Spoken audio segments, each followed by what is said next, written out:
Hey, welcome back to No Hype Beer Reviews. Unless it's your first time, then welcome. Please consider subscribing. If you do, hit the notification bell, get all the updates.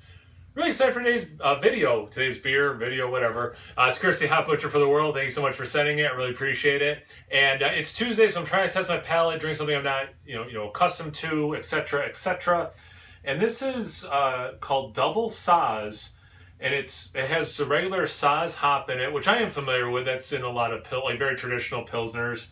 And then Super Sazer, which I don't know what that is. That might also be a noble hop that's used in pilsners. I'm not familiar with that by name.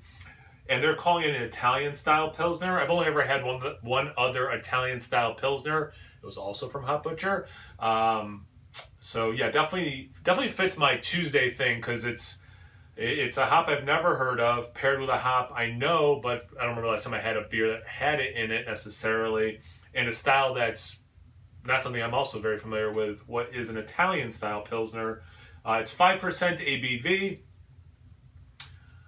Double the size, double the fun, and this is stupid fresh. This is like 11 days old. Wow, yeah, it's not even 2 weeks old. Great can art as always by Dan Jetsa. I love that.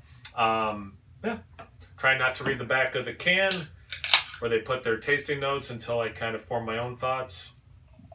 Well, I mean, it looks like a pretty clear pilsner. Yeah, I love that. And it's just a great color. The green with a little bit of yellow on the outside of the drawing. I love that color, the coloring. Yeah, I mean, that's beautiful. It's filtered. It looks, if I said close your eyes and picture a pilsner, this is what it looks like. It's a soft yellow hay straw kind of a thing. This glass has the hop etched at the bottom, so there's a lot of carbonation kicking up from that, which is cool. Proper glassware, which I forgot to mention. The head is white. I'm not going to say off-white or barely off-white. It's white, small bubbles. Not a lot of it sticking around. Yeah, some nice lacing kind of goes away. But yeah, I mean, it looks beautiful is the short version. Let's get into the aroma.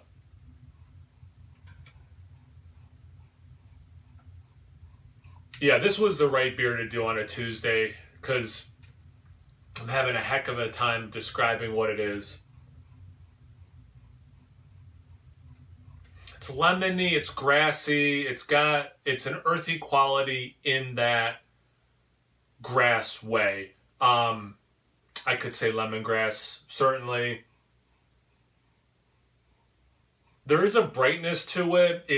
I think it's that lemon thing is making me think of a very mild champagne note. A green vegetation, not in a hoppy beer that is too fresh. Not quite that. More like fresh cut grass, I guess. Just to try to be as specific as possible with that grassy element. A little bit of a doughy, not quite crackery, but approaching crackery malt thing. Short version, it smells pretty much like I thought it would. I just don't have a good vocabulary, a very big vocabulary to pull from for a style like a pilsner. I'm sure it's an interesting conversation. What's the difference between an Italian style pilsner and a regular pilsner and whatever other kind of pilsner you fancy? But yeah, let's get into the taste. Cheers.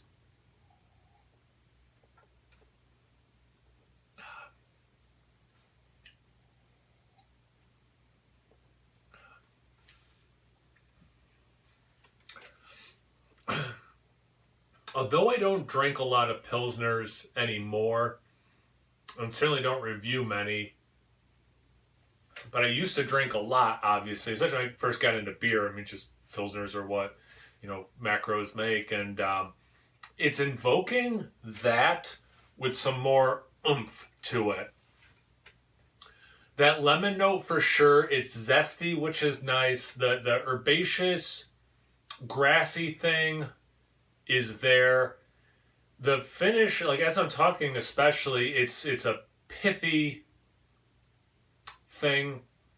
It's very refreshing that way. It's that lemon water turned into beer phenomenon kind of a thing. Oh, the malt. Let me go back into it for anything else, but this time I'm specifically because I got a little bit on that aroma. So let me see if I can get some of the taste.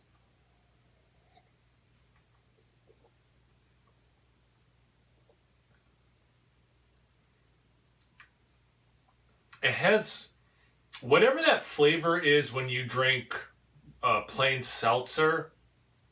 It has some of that. I'm not getting too much of the malty doughy thing that I got in the aroma. And again, it wasn't a lot in the aroma, but I'm not getting the taste. But that's definitely another thing I'm tasting is that plain seltzery thing mixed in with these other things I've been saying. It's super refreshing. I would, I could crush a bunch of these and these, yeah, you want to appreciate a well constructed beer, obviously. But a 5% beer that drinks like this, you could crush them for sure. All right, what do they say? Sweet cereal. So they get a little, okay, I mean,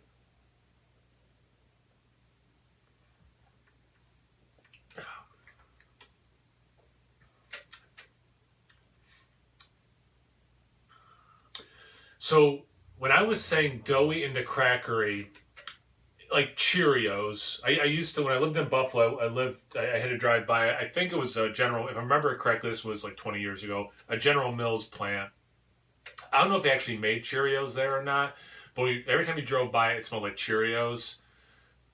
It's not invoking that too much, but a little bit. I could see that for the aroma. I'm not getting the Cheerio taste in the mouth at all, but I mean, I don't remember last time I ate Cheerios either, and not that it specifically says Cheerios. There's going to be candied lemon. I mean, I'm getting that lemon. There's no question to me that there's lemon. It's not sweet enough for me to go to candied, but yeah, I don't know how you drink this beer and don't say the word lemon. Faint herbal. Okay, so yeah, I mean, yeah, actually, okay, so I feel pretty good about this. Yeah, not as much of the cereal thing, but I get where they're coming from. I don't get the sweetness for candy, but I definitely get the lemon and then the faint herbal thing. I mean, I said herbaceous how many times between the aroma and the taste. So yeah, I feel, again, I'm trying to test my palate. Maybe it's goofy to do it on camera. I just figure it's kind of part of the journey, right? And so for me, like that's kind of cool to see. Like, oh, they're saying a lot of the same things I'm saying. They didn't mention the seltzery thing or whatever, but again, that just might be a very specific thing to me. But I'm curious if you've had this beer. What are your thoughts? Put it in the comment section below. Thank you guys for watching. I really appreciate it. Check me out on Instagram and on Untappd. It's No Hype Beer Reviews about those places. So please like, comment, subscribe, and most importantly, imbibe. Cheers, everyone.